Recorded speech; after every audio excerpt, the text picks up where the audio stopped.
그때에 제자가 더 많아졌는데 헬라파 유대인들이 자기의 과부들이 매일의 구제에 빠짐으로 히브리파 사람들을 원망하니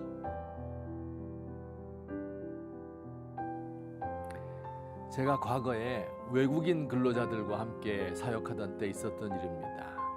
하루는 한 필리핀 여성이 저에게 상담을 청하였습니다. 이 여성은 한국인 공장에서 일하고 있는데 한국 사람 과장에게 성폭행을 당했다는 겁니다. 불법 체류자라는 점을 악용하고 또 자신의 지위를 이용하여 강제로 강간했는데 그만 임신이 된 것입니다. 한국말도 거의 하지 못해서 어디 가서 하소연할 데도 없습니다. 물론 그 과장은 책임지지 않습니다. 아이를 낳아서 기를 수 없기 때문에 중절 수술을 해야 하겠는데 병원에 갈 돈이 없다는 것입니다. 우리 사회에 살고 있는 대표적인 소수자입니다. 소수자라는 말은 자연적 혹은 역사적 이유로 사회의 다른 구성원들에게 차별받으며 사는 사람들을 가리키는 말입니다. 지배 집단 혹은 주류, 다수자 이들보다 빈곤하며 힘이 없고 모든 결정에 참여하지 못합니다. 이 필리핀 여성의 경우 외국인이니 인종적 소수자인데다가 여성이고 노동자이고 한국어를 잘 못하는 언어적 소수자입니다. 어떤 사회이든지 소수자는 차별을 받으며 살기 마련입니다. 예루살렘에도 여러 종류의 소수자 문제가 있었는데 그 가운데 하나가 바로 히브리파 유대인과 헬라파 유대인의 문제입니다. 자, 히브리파 유대인은 이스라엘 땅에서 나서 자랐고 히브리 말을 사용하고 히브리 고유의 문화적 특징을 가진 주류 유대인입니다. 헬라파 유대인은 외국에서 나서 자랐고 히브리 말보다 헬라어를 더 잘하며 헬라 문화의 영향을 많이 받은 소수자입니다. 히브리파 유대인과 소수자인 헬라파 유대인 사이의 갈등은 교회에도 영향을 미쳤습니다. 당시 예루살렘 교회는 가난한 사람들에게 음식을 나누어 주고 구제하는 일을 열심히 했지요. 그런데 소수자인 헬라파 유대인 과부들이 이 구제에서 자주 빠지게 된 것입니다. 사도들이 소수자를 차별 대우하려고 하지는 않았겠지만 팔이 안으로 굽는다고 물자는 부족한데 같은 말을 하는 사람부터 나누어 주다 보니 그렇게 된 것 같습니다. 이 과부들이 구제품을 받지 못하면 굶어야 하지요. 그래서 이들 사이에 원망 섞인 목소리가 나온 것입니다.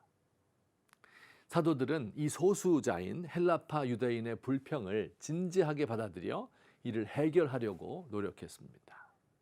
일반적으로 사회에서 이런 소수자들이 불만을 가져도 묵살하고 무시하고 골마서 터질 때까지 방치합니다. 주류 세력과 소수자 사이에 반목이 심해지면 이 소수자들을 억압하고 심지어 제거하려고 합니다. 2차 대전 때 나치가 수백만 명의 유대인을 살해한 것이 그 예입니다. 그러나 사도들은 이 문제를 즉시로 중요한 문제로 수용했습니다. 그럼 구체적으로 사도들이 한 일이 무엇이었을까요? 사도들은 문제가 이렇게 된 것이 자신들의 편견과 한계 때문인 것을 깨달았습니다. 그리고 구제할 일을 맡길 만한 사람들을 물색했습니다. 그래서 7명의 사람을 선출했는데 이들은 교회의 재물을 관리하는 사람으로서 후일 집사의 원조가 되었습니다. 여기서 중요한 것은 이 선출된 7사람이 모두 소수자인 헬라파 유대인이라는 사실입니다. 주류 세력이 자기의 권위를 내려놓고 소수자를 뽑아 그들에게 거액의 재정을 맡겼습니다. 얼마 후 7인 가운데 스데반이나 빌립과 같은 특출한 영적 지도자들이 헬라파 유대인 중에서 나와서 교회의 세계화에 큰 공헌을 하게 되죠.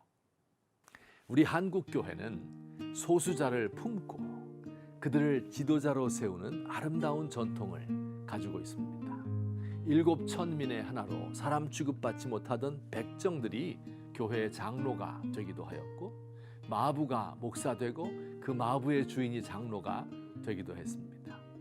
기생의 딸이 전도자가 되고 버림받은 여자아이들이 기독교 학교의 교사가 되었습니다.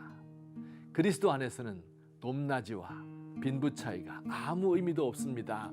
오직 하나님의 은혜가 지배할 뿐입니다.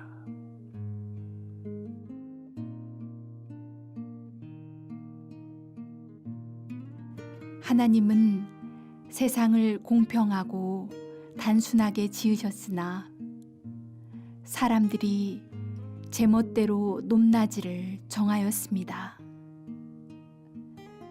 그러나 우리 주님은 다시 모든 사람에게 공평하게 구원을 베푸셨습니다. 우리 교회 안에서부터 소수자들을 돌보고 더 나아가서 그들을 지도자로 세우겠습니다. 그래서 고통받고 신음하는 대한민국의 대한 공동체가 되겠습니다.